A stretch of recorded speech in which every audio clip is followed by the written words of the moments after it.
Hi, karibuni sana kwa session yetu ya leo. Welcome to today's session.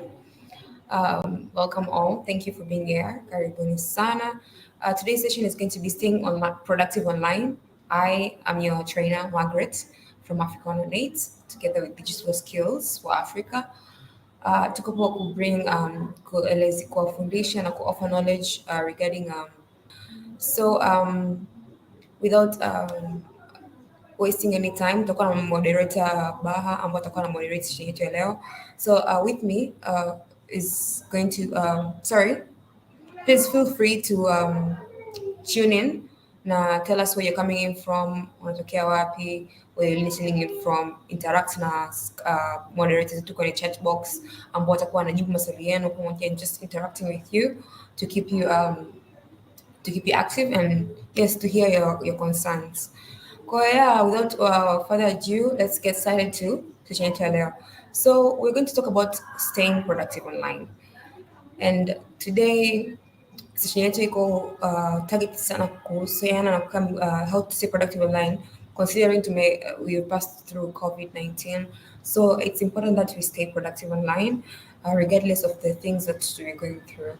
So we'll discuss how to set up your remote office, how to explain three agendas. First is set up your remote office. Second is build in a productive work environment, and third is going to manage and maintain your well-being. So these are the three agendas that I'm going to be covering on our today's session. And yeah, let's without wasting any time, let's go into it. So before I get started, there's a free boot camp offered by Google.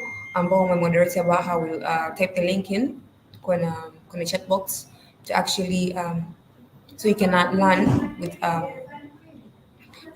Google, or actually you can actually receive the same classes or mentorship that we offer, but you can get a one-on-one mentorship with Google. So yes, before I get started, please feel in our city Max Bookshop. Amesema ukisa karibu sana. I don't know if you're still live or that was before to tune in, lakini either way karibu. So yeah, let's dive into it. How has COVID-19 impacted your role? You know, COVID-19 imekuja na different situations, different impacts to our lives, to our businesses, na imekuja na impacts nyingi sana overall. So I would like to know how has it impacted your role? Kwenye role yako wewe, labda ni mfanya biashara or umeajiriwa, how has COVID-19 impacted your role? So feel free to tell me on the chat box how COVID-19 has impacted your role so far. I'll be waiting to hear from you.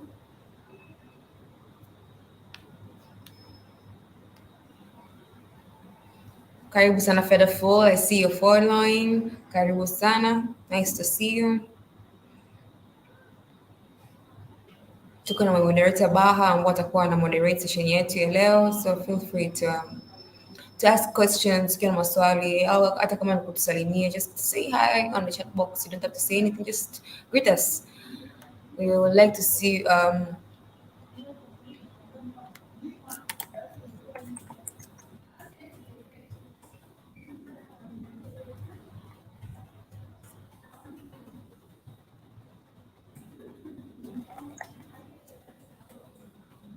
I wanted to hear how COVID-19 has impacted your role. So nataka kusikia how COVID-19 has impacted your role. Oh, Faraja Foods, you're here. Karibu sana Faraja Foods.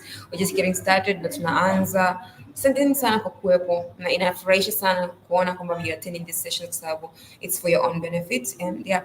So yeah, tuendelee.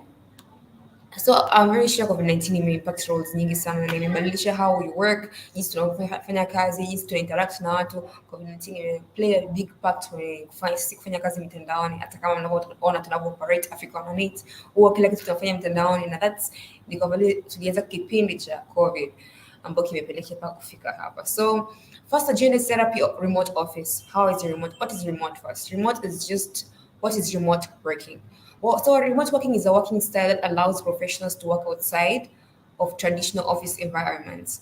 So remote is that you can work from anywhere. Naweza zangu home, I can be at a hotel somewhere, I can be another country, I can be anywhere. That is remote working. You're not working in your normal environment. You cannot say you're going to the office classic or for someone remote working. No, it has to be something outside your traditional working environment, something out of the normal.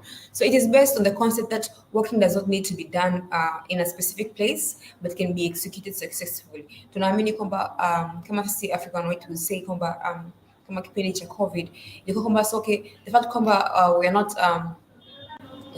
meeting, we are working from home, ilikuwa so reason ya kwamba kazi zisiendelee kufanyika, na tumeendelea kufanya kazi, we are reaching out to people, yani work was continuing kwa sababu of remote working. So that is simply remote working outside of your traditional parameters. So where can people work remotely? People can work remotely at home.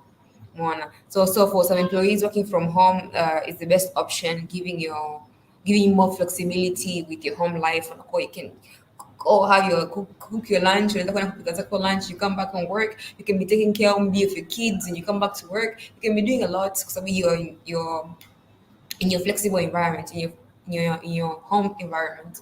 And then another place you can work from is a coffee shop. So working in a public place like a coffee shop, cafes, bars, restaurants often boost productivity. Because there you have no distractions. Unakuwa umeenda pale with the mission kwamba mimi naenda kwenye coffee shop fulani kufanya this work. Na ukienda pale you ensure that you've done that. Maana that place is not your own. Eventually you'll have to leave.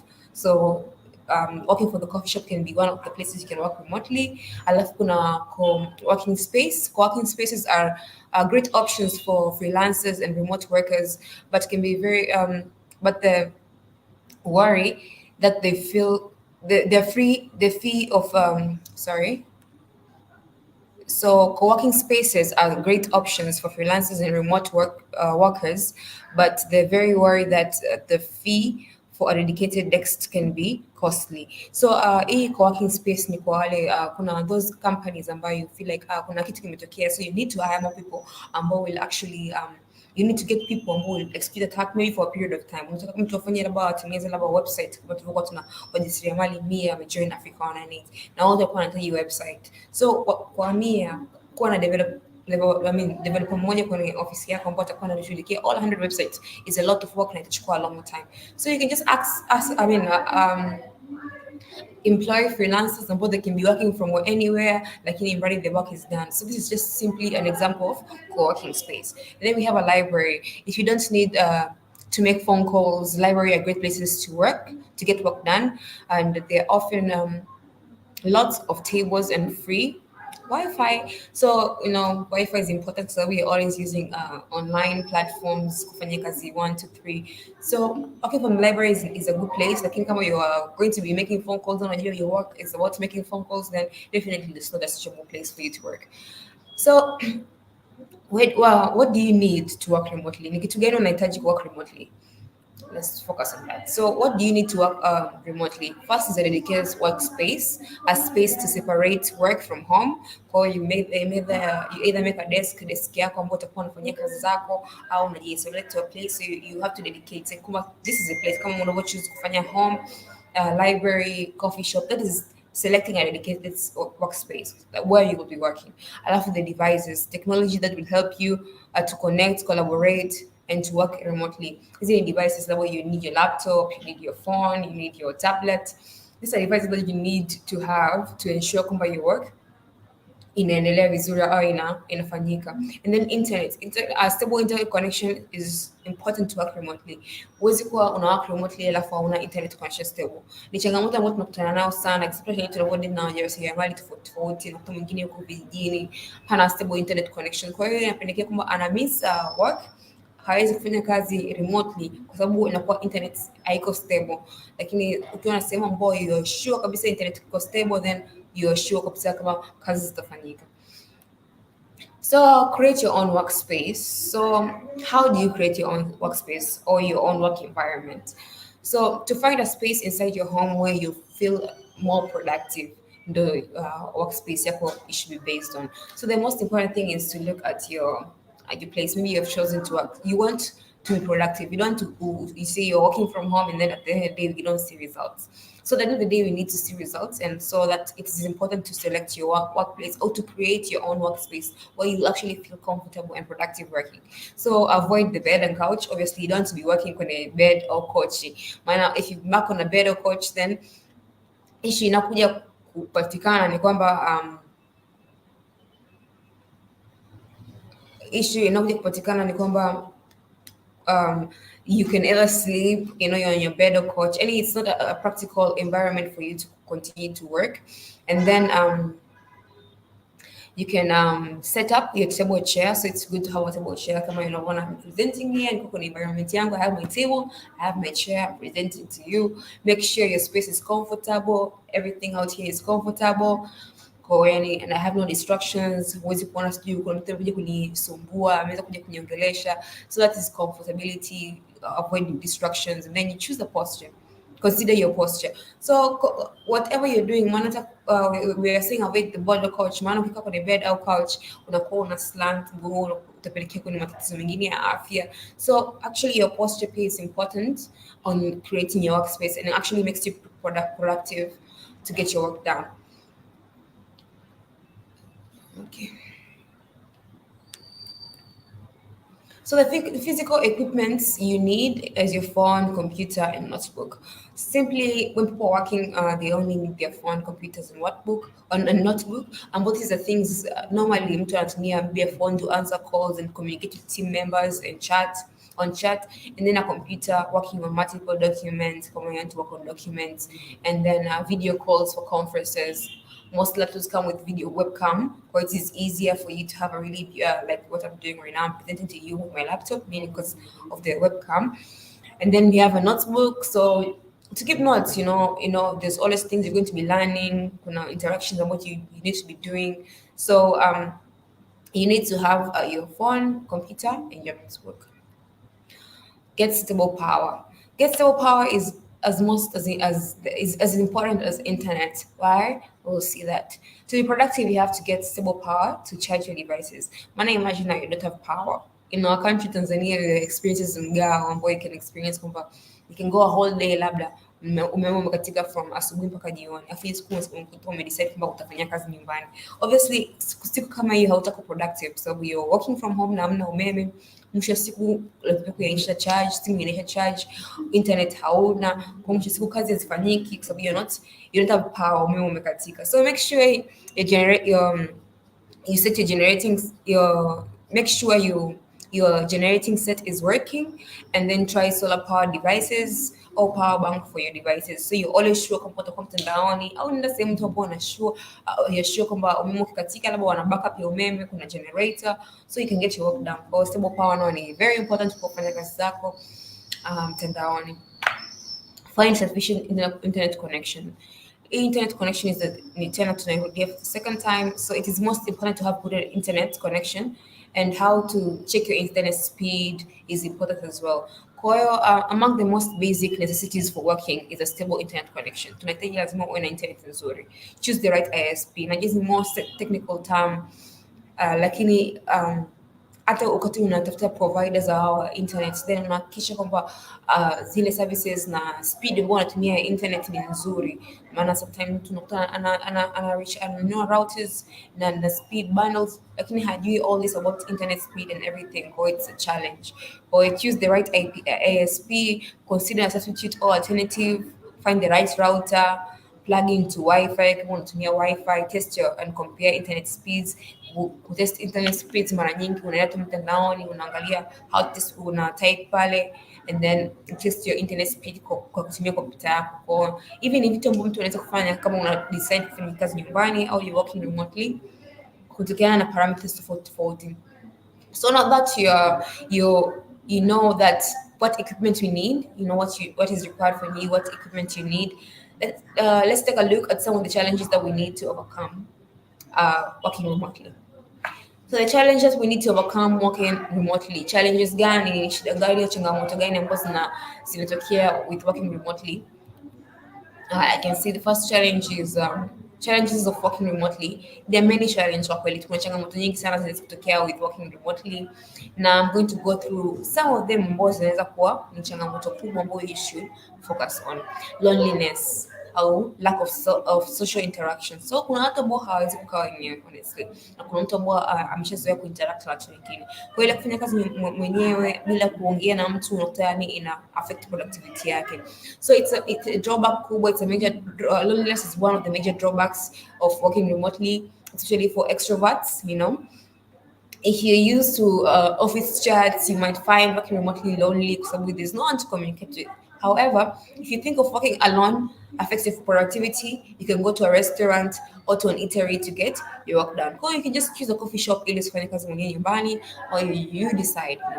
So another one is self-discipline. That's challenge number two. Another challenge is self-discipline. So you need to dedicate. You need dedication. You need self-discipline, and you need self-control to avoid losing momentum while working from home, because you need have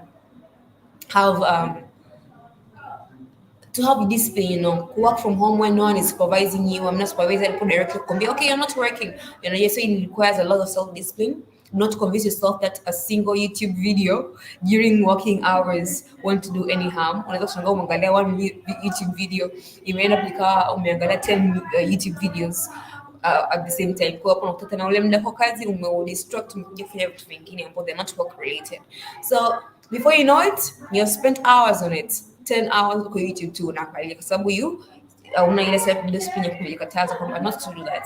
And then no employee benefits. So you won't have employee benefits like health insurance, retirement plans. Although work from home opportunities in some countries provide medical coverage, lakini countries kama Tanzania, working from home really ina prevent kupata benefits kama hizo, kwa sababu wanaona kwamba okay, you're not in the office, you're not reporting, so that can be an issue.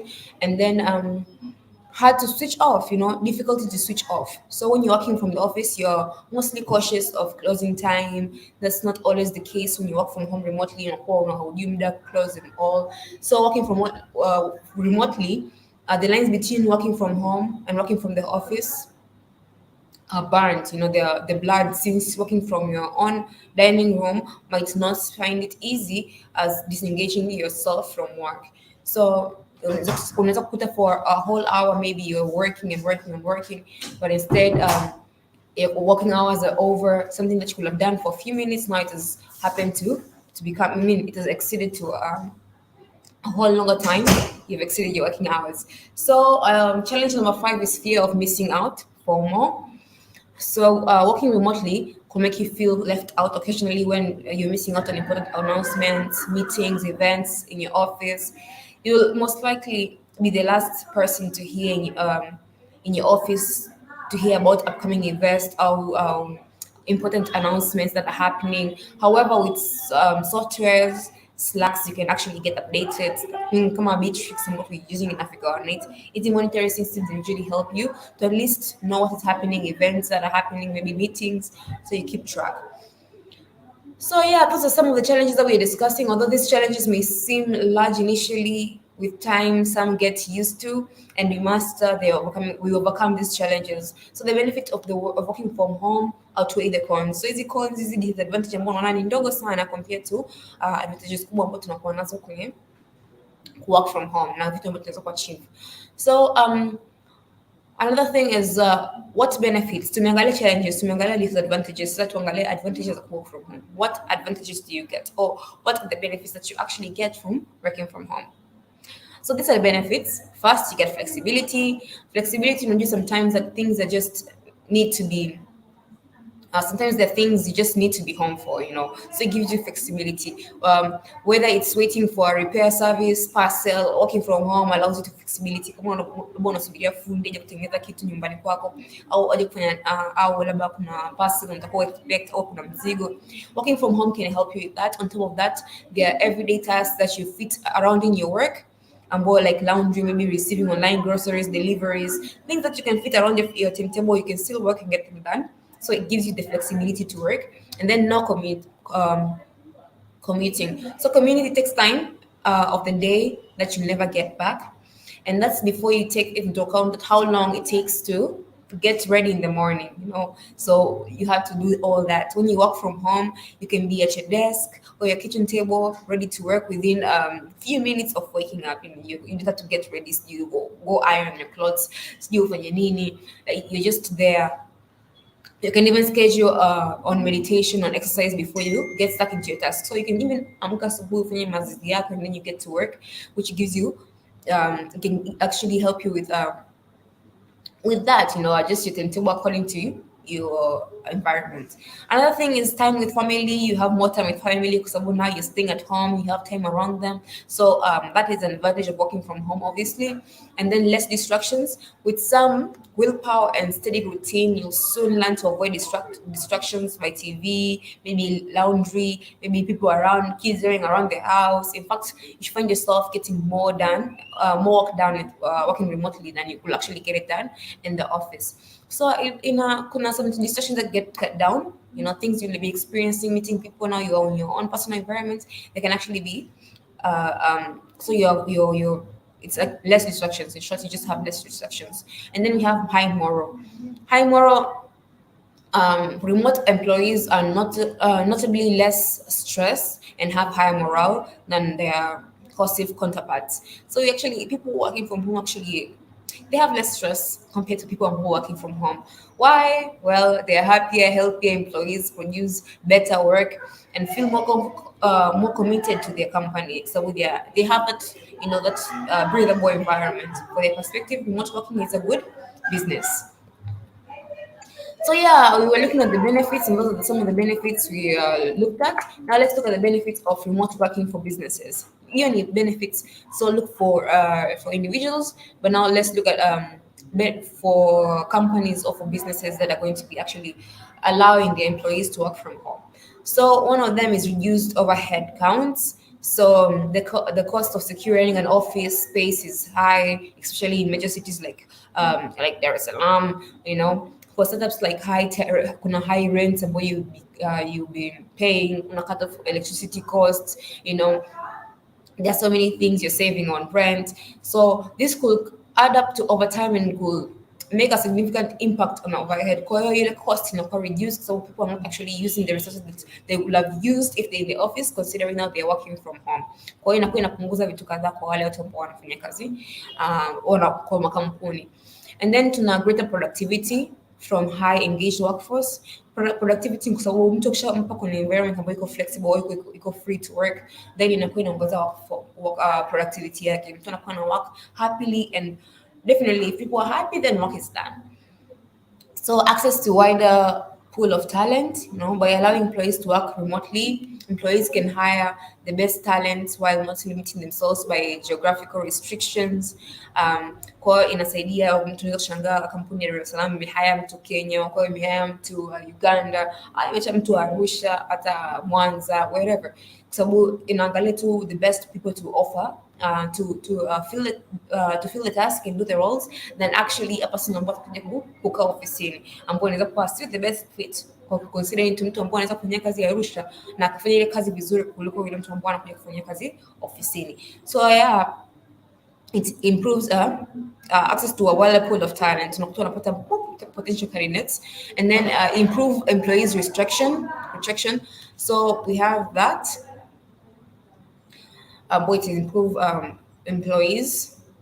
So that's enough from me. Let's quickly find out what questions you have. Nimeongelea sana kuhusu how to stay productive online. So I'm posing for questions. Let me hear what you have to tell me what questions you have from working from home. Feel free.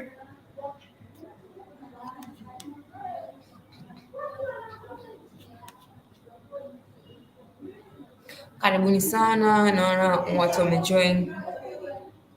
Tunaona Nasri, karibu sana. Selema, mtikia Mwenge, karibu sana. We're so happy. Tunaona hapa kuna Henry Manyasi, karibu sana. Tunafurahi kwa wewe kujumuika nasi. Yeah. Kwa hiyo ile tunadiscovering about working online. Unajua kuna watu wengine sana wanauliza kwa nini wanakuja kufanya kazi ofisini kwetu, consult ofisini kwetu, wanasema kwa nini mna haya watu in Kenya, kwa nini sio hapa Tanzania? So yeah, we're trying to work from remotely as well. So this is some of the benefits ambazo tunakuja na disadvantages zake, lakini kama tulivyoangalia kwenye first agenda, kama tumeona disadvantages cannot outweigh the cons. Kwamba disadvantages of work from remotely na zile za kufanyia kazi ofisini ni chache sana kuliko advantages. Kwa ni kitu kizuri, kitu cha kuembrace ambao mnaweza kufanya kwa biashara zenu. Unajua kuna muda ambao unakuwa umesafiri, unafanya mambo mengine, lakini working remotely can enable you hata kama umesafiri unafanya kazi zako na unahakikisha kwamba kazi zinaenda, kwa sababu unakuwa umejengea kama environment ya ofisi yako ina run either way remotely or not remotely. So yes, naona hamna maswali, meaning mmeelewa izuri. Hiyo agenda number one. So let's go to agenda number two. Build a productive work environment. So we came from agenda number one, where we talked about set up your remote office. This is how to set up your remote office, and now is just how to build a productive work environment. So we're going to cover about each agenda and why your work environment is important. Kwa nini your work environment is important, or why is it important? Just ningependa kusikia kwenu on the chat box, so just please feel free to answer questions of why you feel like your work environment is important. So the quality of your workspace is as vital to your productivity. Ukiwa na sehemu nzuri ya kufanyia kazi, obviously results zako zinakuwa ni nzuri pia. Ukiwa na sehemu mbaya ya kufanyia kazi, then results pia zinakuwa ni mbaya. Kwa hiyo productivity ina relay sana on your work environment, on your workspace, you know. Kuna mtu mwingine working space yake akiwa on movement, obviously work cannot be done. Lakini when you have a place set up, your work is definitely done and it's done well. So first thing about why your work environment should be important, we have first designate an area and then put some thought into your workspace. Put some thought. Just don't come with the workspace. Mimi nitafanyia kazi kukutia labda nikikuwa na kidogo kiti kiko uncomfortable, labda kuna a lot of noise. Unaona nitafanya kazi hapa, lakini mwisho siku zile distractions na kuja affect productivity yako, na kushangaa kwamba you couldn't get work done hapa kuna muda fulani kwa sababu ya kitu fulani na fulani. So there's some tips of creating your workspace that promote wellness and productivity, including the use of natural light and desk position. Natural light and desk position is very important. So inatusaidia pia na posture as well as your results, as well as your environment in your and everything else. So you need to consider the space for your various tasks and how to arrange your home office layout effectively. And then to find the right chair for you. Now you don't just have a short chair, what you have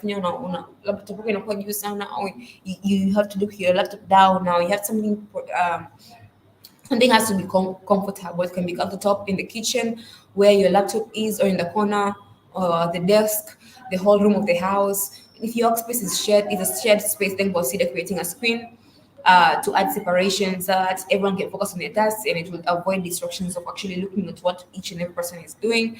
The one sometimes offices wanakuwa like partitions helps with actually productivity by the way, and then it's a filing system to organize your life, you know. So find the right chair for you, and then get the right filing system to keep you organized. So the right chair is important, and then you can always know, you know, if you're in a countertop, then you need a high chair. If you're a normal desk, then you need a chair that works for you. You can't use the countertop chair for a normal desk, so it's impossible, and it just makes your posture bad. So those are just why your environment is important. So 40% decrease in productivity due to workspace distractions and 27% increase in errors. So tumeona like 40% is a big number, namba kubwa sana, asilimia 40, kwamba hii ni namba ambayo inakuwa wanapungua, productivity yao inapungua kutokana na distractions ambazo zinatokea kwenye workspace yao. Environment wanaofanyia kazi inapelekea kuwa na distractions ambazo that's like 40% of people. Like hii ni general survey ambayo imefanywa by the way. Kwa hiyo ni asilimia kubwa sana tukiangalia that we live in a world of billions of people, you know, so 40% ni asilimia kubwa sana for a general figure. Kwa hiyo tukumwona kwamba workspace is very important for you to get your work done actually. Yeah. So how can you minimize distractions? How can you minimize distractions? Ni vipi you take these distractions off your table, or how are you minimizing these distractions so you can ensure that your work is productive and you actually have productive results for your company or your work? So set up and minimize distractions. First things first, it can be challenging to avoid distractions really at work, and that may be more so in your home environment. For example, in your work office, then you get distracted easily. Also, imagine your home when no one is actually there, it's just you. Distraction is way on top than before in your work office. So sometimes focusing on the right work in front of you can be a challenge. you know, even more if it's something you hope you didn't need to do, you know, so it can get really challenged. So let others know your working hours. Hizo ni vitu important ambao you can actually focus on. You let people know your working hours, so ili mtu during this working hours anakuwa kabisa anajua kwamba I'm not going to be distracting this person, maana she's going to be in the office from like 8 to 5 or from 3 to 4. Kwa anajua kabisa this is the working hours, you let them know. So this will actually help you avoid distractions. And then do one thing at one time. And you cannot do everything unless you're a woman. That's a joke. But yeah, so kuna issues you cannot kuna mtu anataka kufanya like 10 tasks at once, unajua anataka kushika hichi ashike hichi ashike hichi, which is easily can lead to be distracted kwa sababu you're going to be focused on many things, and definitely no one is a superhuman, we're all humans. So do one thing at a time, malizana nayo, move to the next, do it, malizana nayo, move to the next. It will help you really avoid distractions, avoid TV and household distractions. Hii usiangalie TV, maana hizo unaweza kushangaa kitu kizuri kimeonyesha, au labda it's bunge, si mtu bunge gani amenye kitu kizuri, au labda ni football match imeonyesha, kazi yako umeisahau kabisa, umeanza kufocus kwenye your TV, au just household distractions, maybe kids running around and everything, au labda watu wanakuuliza kuhusu vitu vinahusiana na nyumba. Then these are things to avoid or minimize at least. And then put away pets. Unajua mbwa, kuna mtu ana cats, mbwa, or rats, fish, okay, fish cannot work, but yeah, pets. So put away pets for on your working hours, so they don't actually come and start jumping on you when you're working. It easily can distract you. So take your regular breaks. Okay, on lunch, pumzika zako, go on a break. Usifanye kwamba you're going to be doing all the time. So you're working from home now, you're working zile breaks zako, labda tea break, you had a tea break, you're not taking your tea break now, and your lunch break, you're not taking lunch now, you know. It will just lead to distractions either later on, and it will affect your productivity. So this the things you can help minimize, so to benefit and to give you more results. How can you improve productivity within teams? So we have looked at individuals. Now let's look at teams. How can you improve productivity within teams? Kabla sijaongelea zaidi kuhusu productivity within teams, ningependa kusikia kutoka kwenu. So how can you improve productivity within teams? Kwenye team zenu unaweza kuincrease productivity au results ziweze kuongezeka vizuri zaidi. Feel free kunijibu kureply kwenye chat session, ba atakuwa anajibu my moderator, au mimi pia nitakuwa napitia hapo kwa sababu yes, I want to know. So tell me, how can you improve productivity within your teams? Let me hear from you. I'm just going to give you like 1 minute. How can you improve productivity within your teams?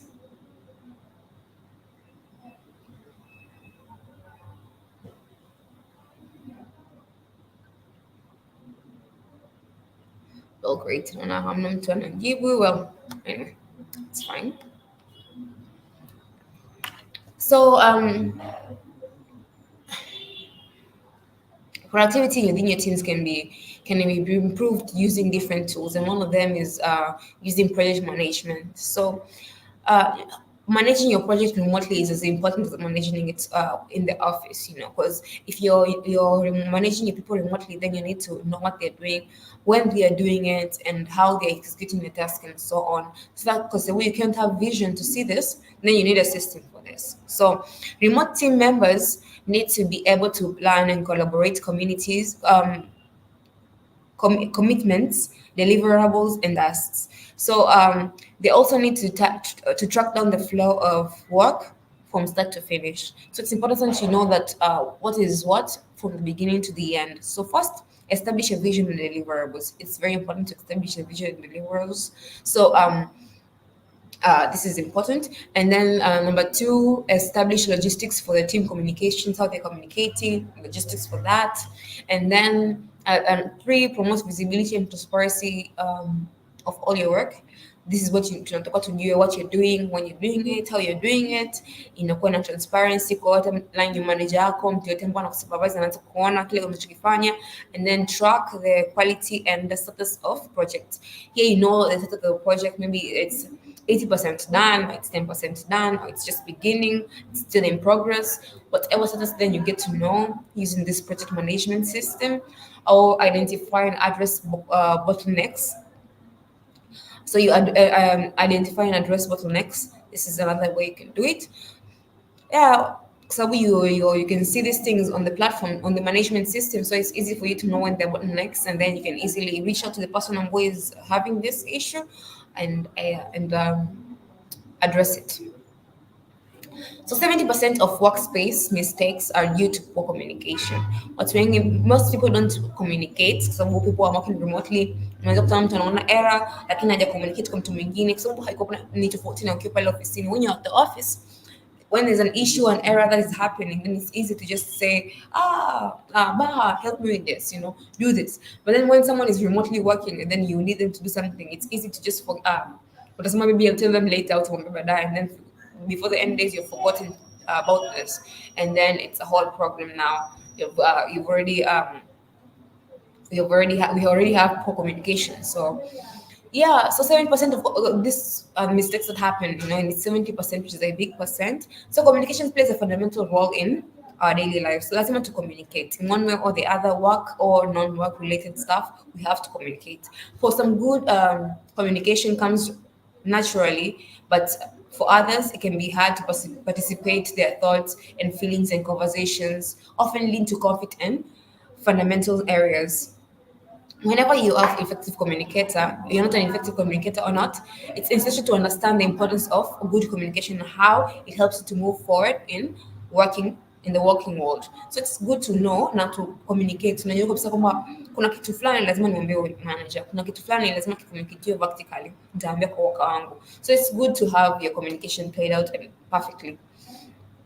General communications. Strong communication is integral in business success. So it's important to communicate effectively when working in general. But dispersed teams can impact the efficiency of more traditional company communications.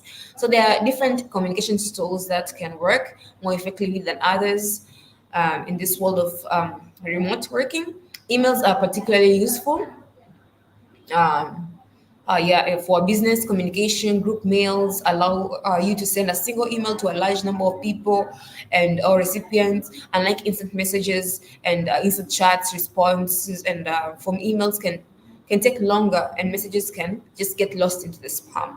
So messaging platforms can facilitate many of the daily functions a physical workspace or internal email thread will normally perform. So it saves times as well. So there are a lot of chat-based platforms out there that will allow you to communicate more effectively with your team. So come up with, you can see a couple of them. And strong communication is integral to success business, and you can see kuma emails, Mona instant messaging, collaborators, and we have like Hangouts, Google Hangouts, Slack, we have HubSpot, we have Gmail. These are all communication means that can be used to ensure that you can communicate with your team when you're working remotely. But what rules can we create to communicate more effectively? What rules? That's what we're going to focus on next. What rules can we use to communicate more effectively? So, in order to communicate effectively, you need the set of rules. But what set of rules are this? So, one is communicate clearly. We need to communicate clearly. And then second is to think about the type of messages and content. Think about the type of messages and content that you want to put. Don't sound rude, don't appear rude, or put it straightforward. Don't cloud it with too much information. Straight to the point. This is the type of messages in the context. Respond promptly on time. If you're working remotely and you want work to be done chap, then it's very important that you are responding as quickly as possible. You don't want people to a message in the morning and after you reply then 5 in the evening. Then that's definitely going to reduce your productivity. So yeah, responding promptly, and then set a role model for set a role model the guidelines. Set and role model the guidelines. Sorry. So yeah, you set and these are the guidelines that you're going to be following to this to communicate. So you have to set this and have them role model, like in a model of how to do these things. Yeah. So yeah, that is just one of the things you can do. So While strong communication is integral in to business success, run through key benefits for conversation. So meetings and calls enable teams to communicate and collaborate in real time. So things like Meet, Zoom, we have a Skype, WhatsApp. They help you actually to communicate in real time. Because you can do this, maybe you can have meetings there, video calls, and everything. So connect teams working remotely. You can get to connecting. You can connect them using these video calls, and then you can improve the level of communication. So now everyone is there. It's easy for them to interact, and then it boosts collaboration. So it's actually a good tool to actually boost collaboration within your team. So let's take a look at the video conference tools in more details. We're going to talk about Google Meet. Google Meet is nadhani most simi kuna DLP kwa njia moja au nyingine tayari mtakuwa mshatumia Google Meet kwenye tunnel meeting ambazo tunakuwa nazo sana. So Google Meet keep your team connected with the enterprise grade video call built in on Google robust and secure global infrastructure. Meet is included in G Suite and G Suite for education. Kila mtu ambao ana Google account yake akienda tu pale kwenye drive, sehemu ya drive pale kwa na vidots kadhaa. When you click there you see Google Meet. Na mtu yoyote anaweza kutumia hii tool as long as you have a Google account, which is totally free. Unless unataka kuongeza more productivity, and then that's an issue, but otherwise um otherwise um sorry otherwise yes, Google Meet. So there's Zoom. So Zoom is an application that can be downloaded either on your computer or your mobile device, same with Google Meet. And then you can request a demo or even download it for free. You can use Zoom to host and join a meeting. Up to 100 people can join an online class or meet in a free model. So this can be class, can be a normal organization. You're just making calls.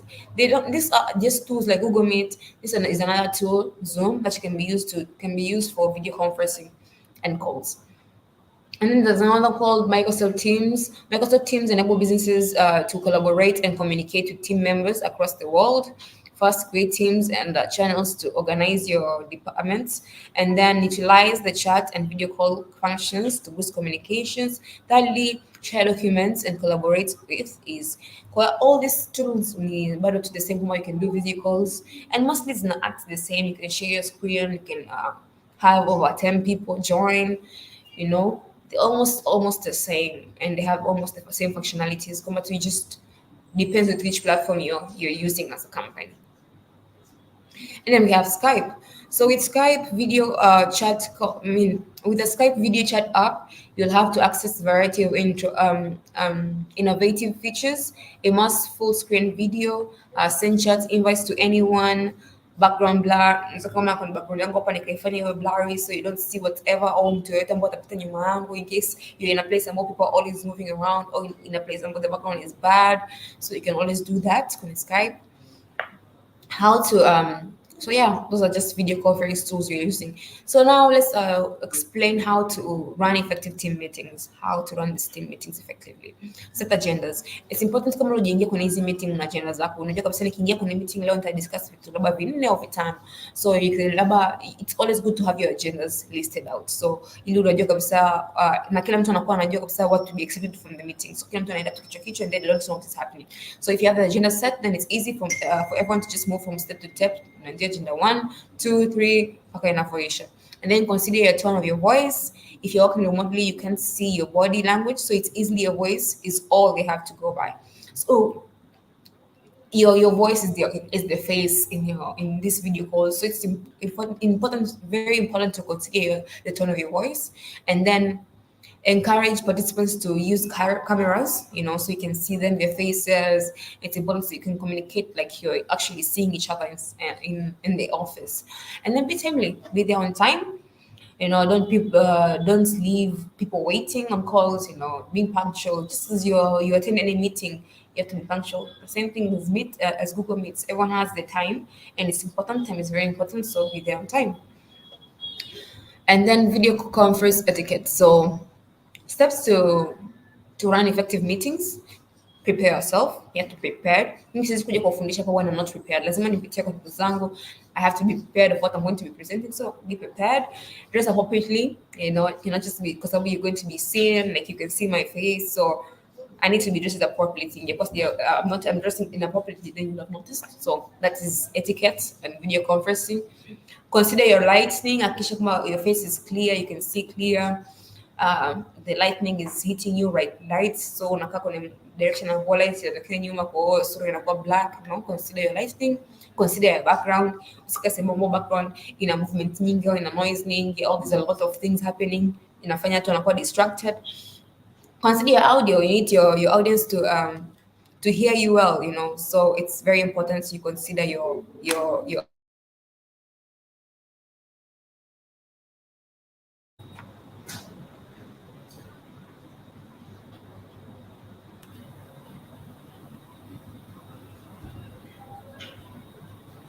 okay.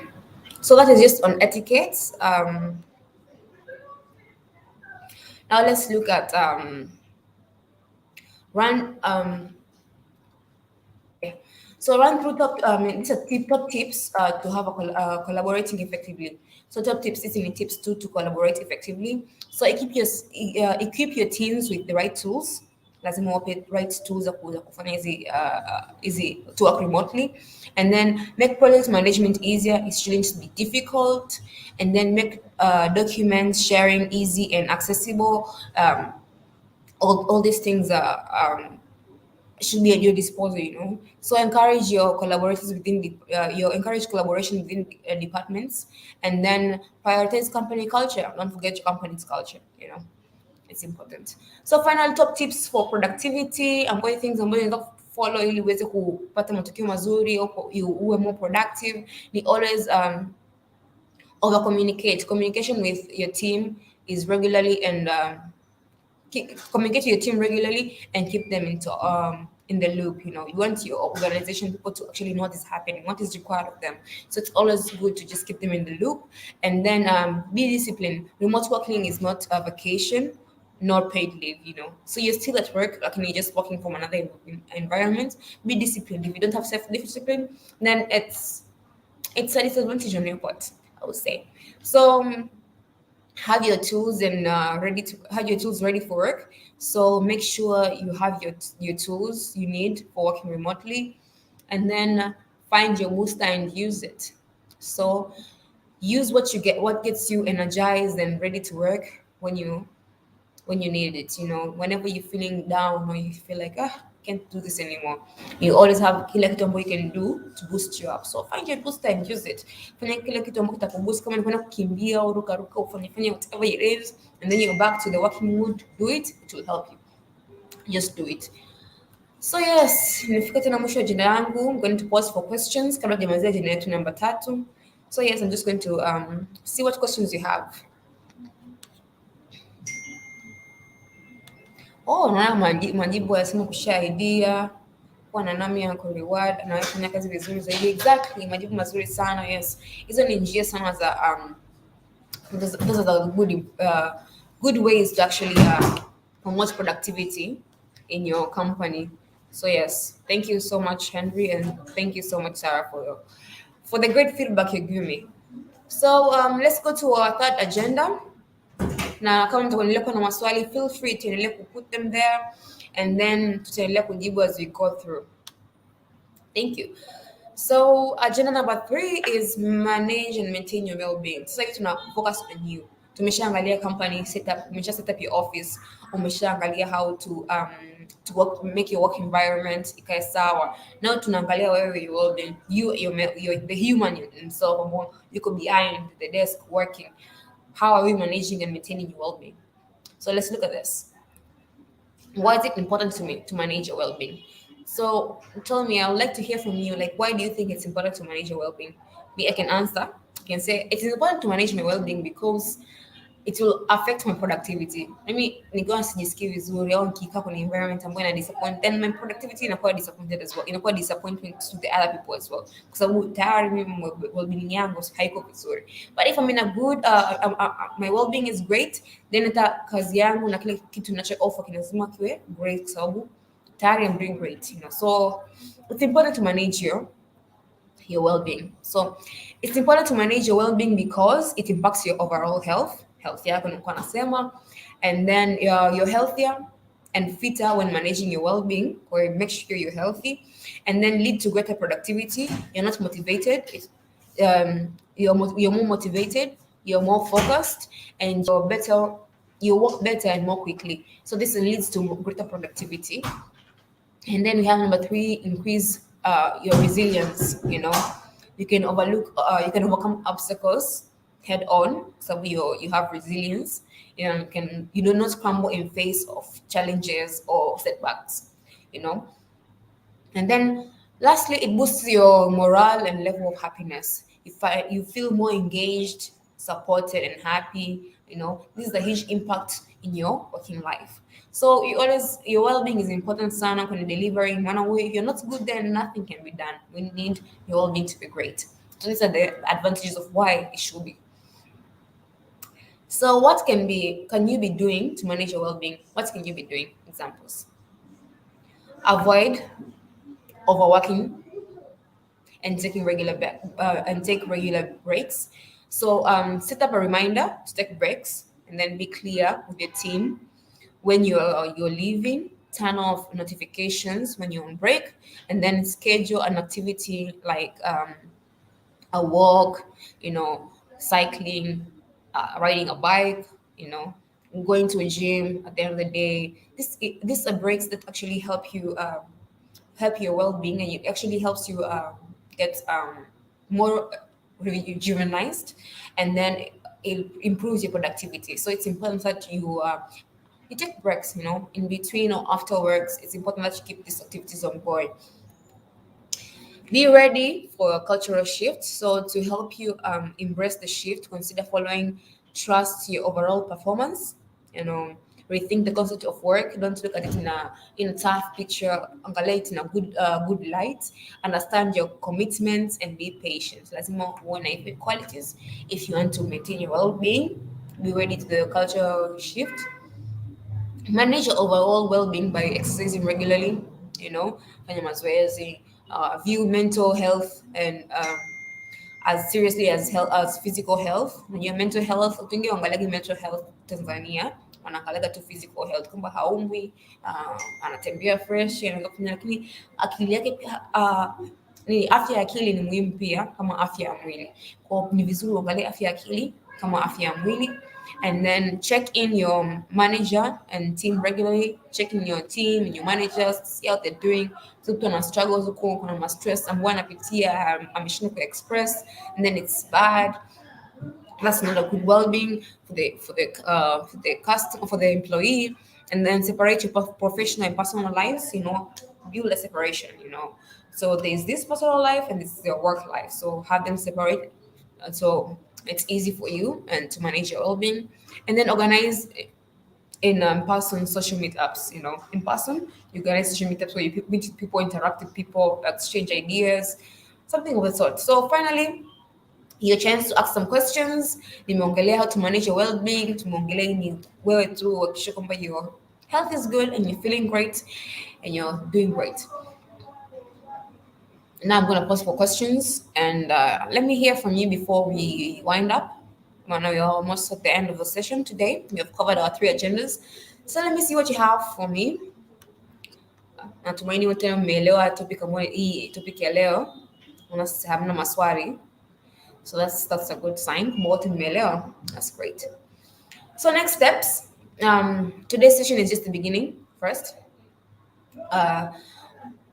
tumeongelea sana how to set up your office frameworks, na kuna changamoto zingine. Kuna mtu mmoja au mwingine atakuwa na benefits from hii session, kwamba kwa design kwamba ni mtu wa kumove around, unaona kwamba you cannot get work done akiwa na move around, lakini session yetu leo ni kwamba you can actually set up your remote office sehemu yoyote and get your work done. As an individual, as a company, you can get this done. Let COVID come, let whatever come, lakini nothing will stop you. It's really lakini, God forbid. So yes. So next steps, we have we can learn with Google to get trainings like this. My moderator will share this link, which is Learn Digital with Google. slash digital skills slash courses, where this is where you learn to get, I mean, sessions kama hizi, and then to have a one-on-one mentorship with Google partners. This is where you can go and learn to get more courses like this. Najua wengi wana reach out, wanasema tumekosa training session yako. If you miss it, hizi ndo link ambao unataka ufuatilie upate one-on-one mentorship, and you just get to learn more and benefit more from this training. So we have a bootcamp already. But you can sign up with Google Hustle Academy. Again, I'll say this is where we learn with Google. So feel free to learn. And Bob, moderator, should be sharing these links on the chat box with you anytime now. Please share them. Yeah. And then finally, you can find us on social media. Facebook, you can find us by Digital Skills for Africa. Twitter, you can find us by Digital Skills AF. Instagram, you can find us by Digital Skills AF. Thank you so much for attending our today's session. We were staying productive online, and I believe that I did not waste your time. You have been productive during this learning session, and thank you for your time. Thank you very much.